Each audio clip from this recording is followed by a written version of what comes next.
شہریار بادشاہ اور اس کے بھائی کی کہانی۔ اگلے زمانے میں بنی ساسان کا ایک بادشاہ شہریار نامی تھا۔ اس کی حکومت جزائر ہند اور چین تک تھی اور اس کی فوجوں، باج گزاروں اور شان و شوکت کی کوئی انتہا نہ تھی۔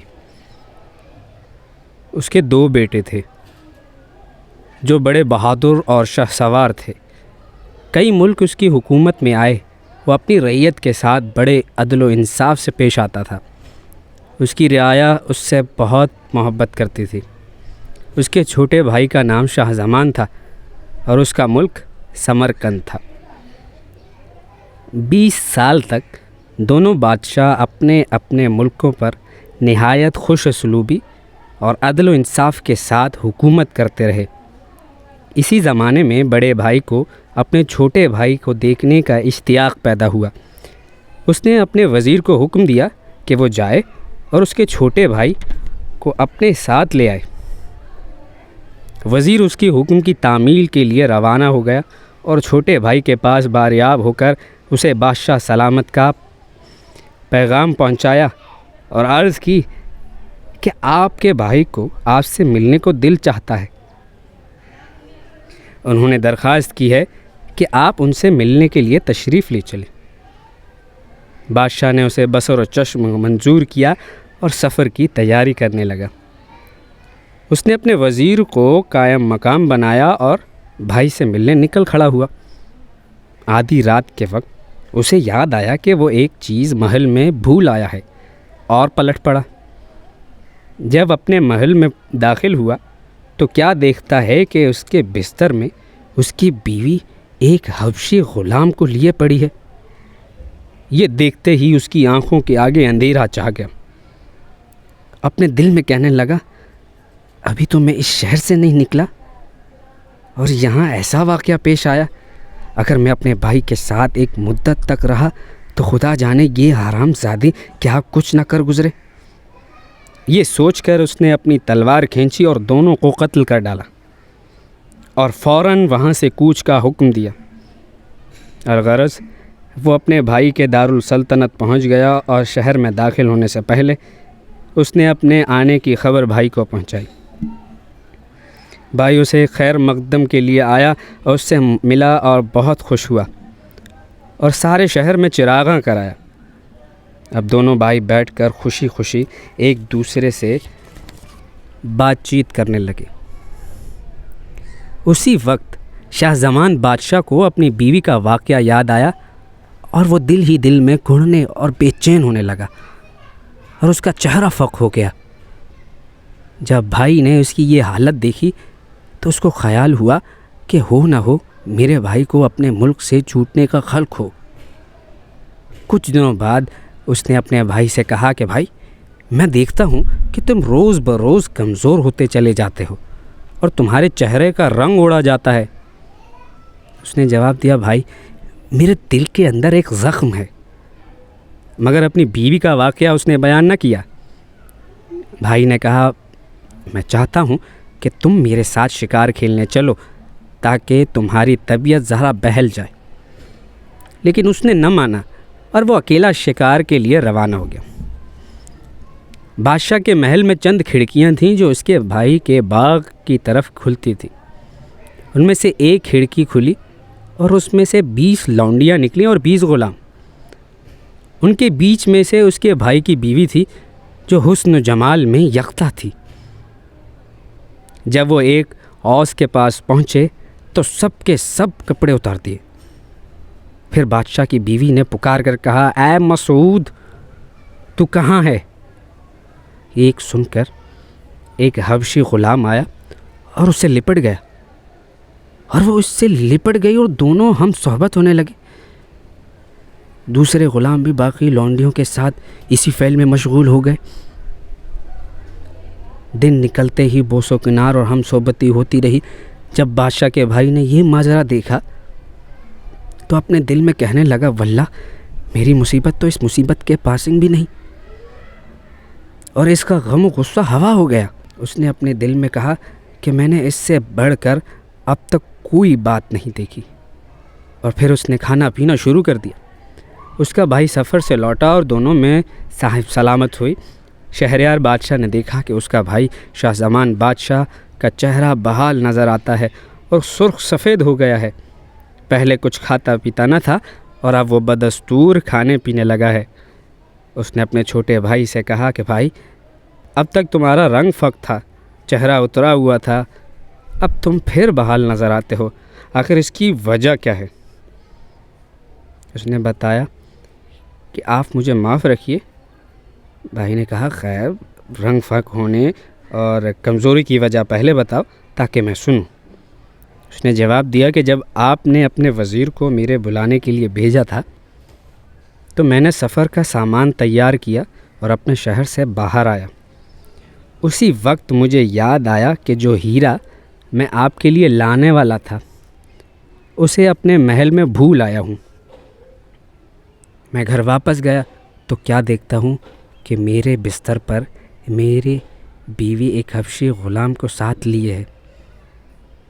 میں نے وہیں دونوں کو قتل کر دیا اور روانہ ہو گیا۔ اب یہاں آیا ہوں تو وہی بات میری آنکھوں کے سامنے پھر رہی ہے۔ یہ ہے سبب میرے چہرے کے رنگ اڑنے اور کمزوری کا۔ مگر اس بات سے آپ مجھے معاف رکھیے کہ میں اپنے بحال ہونے کی وجہ آپ سے بیان نہ کروں۔ جب اس کے بھائی نے اس کی باتیں سنی تو کہا کہ میں تمہیں خدا کی قسم دے کر کہتا ہوں کہ وہ دوبارہ بحال ہونے کی وجہ بھی بتاؤ۔ اس پر اس نے جو کچھ دیکھا تھا سب کہہ دیا۔ شہریار نے اپنے بھائی شاہ زمان سے کہا کہ میں یہ ماجرا اپنی آنکھوں سے دیکھنا چاہتا ہوں۔ شاہ زمان نے کہا اچھا، آپ یہ ظاہر کریں کہ آپ شکار کے لیے جا رہے ہیں اور میرے مکان میں چھپ جائیے۔ اس طرح سے آپ سب کچھ اپنی آنکھ سے دیکھ لیں گے۔ بادشاہ نے فوراً کوچ کا حکم دیا اور خیمے لشکر شہر کے باہر نکالے اور بادشاہ بھی باہر آ گیا اور خیمے کے اندر جا بیٹھا۔ وہ اپنے نوکروں سے کہا کہ میرے پاس کوئی نہ آئے۔ پھر وہ بیس بدل کر نکلا اور اس محل میں آیا جہاں اس کا بھائی تھا اور اس کھڑکی میں آ کر بیٹھ گیا جس کا دروازہ باہر باغ کی طرف۔ تھوڑی ہی دیر ہوئی تھی کہ لونڈیاں اور ان کی ملکہ غلاموں کے ساتھ آئیں اور وہی کارروائی ہونے لگی جو اس کے بھائی نے کہا تھا۔ یہ باتیں عصر کے وقت تک ہوتی رہی۔ جب شہریار بادشاہ نے یہ ماجرا دیکھا تو اس کے ہاتھوں کے طوطے اڑ گئے۔ اس نے اپنے بھائی شاہ زمان سے کہا کہ چلو، ہم جس طرح بیٹھے ہیں اٹھ کھڑے ہوں، ملک اور دولت کی کیا پرواہ، چلو دیکھیں کہ دنیا میں کوئی اور بھی ہے جس کے ساتھ ایسا واقعہ پیش آیا ہو، ورنہ ایسے جینے سے تو مرنا بہتر ہے۔ دونوں بھائی محل کے چور دروازے سے باہر آئے اور کئی دن کئی رات چلنے کے بعد سمندر کے کنارے ایک سبزہ زار میں پہنچے جہاں ایک چشمہ بہہ رہا تھا اور بیچ میں ایک درخت تھا۔ اس کے چشمے سے انہوں نے پانی پیا اور بیٹھ کر سستانے لگے۔ جب ایک پہر کا دن گزر چکا تو وہ کیا دیکھتے ہیں کہ سمندر میں تلاطم اٹھا اور اس میں سے ایک سیاہ ستون سا اوپر کی طرف بڑھا۔ جب انہوں نے یہ دیکھا تو دونوں بھائی ڈر کے مارے درخت کے اوپر چڑھ گئے جو بہت اونچا تھا اور دیکھنے لگے اب کیا ہوتا ہے۔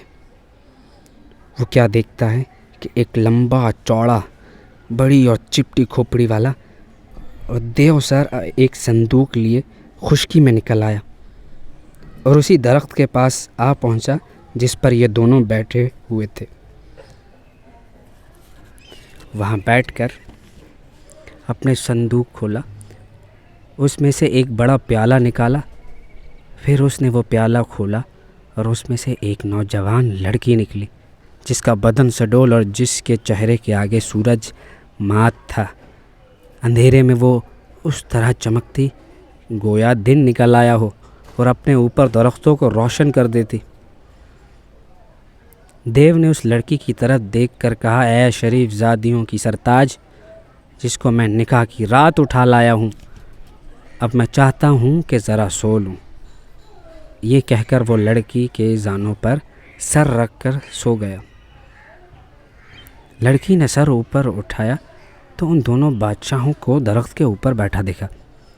یہ دیکھ کر اس نے دیو کو سر کے اوپر زانوں سے ہٹا کر زمین پر رکھ دیا اور خود درخت کے نیچے آ کر کھڑی ہو گئی اور اشارے سے کہنے لگی کہ اتر آؤ اور دیو سے نہ ڈرو۔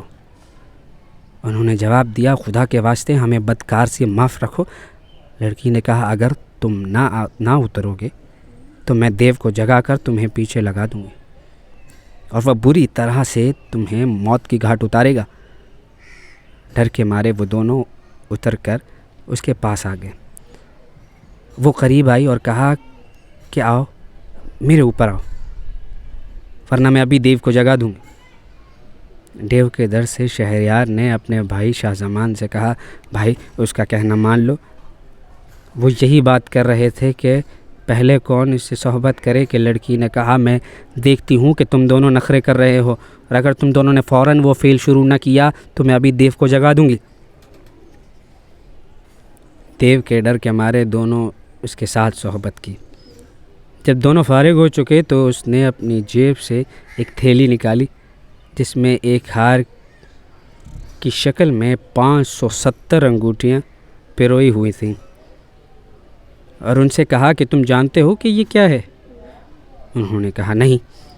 تو اس نے کہا کہ یہ ان لوگوں کی انگوٹھیاں ہیں جو دیو کی موجودگی میں مجھ سے ہم صحبت ہوئے ہیں۔ تم دونوں بھائی بھی اپنی اپنی انگوٹھی مجھے دے دو۔ دونوں نے انگوٹھیاں اتار کر اسے دے دی۔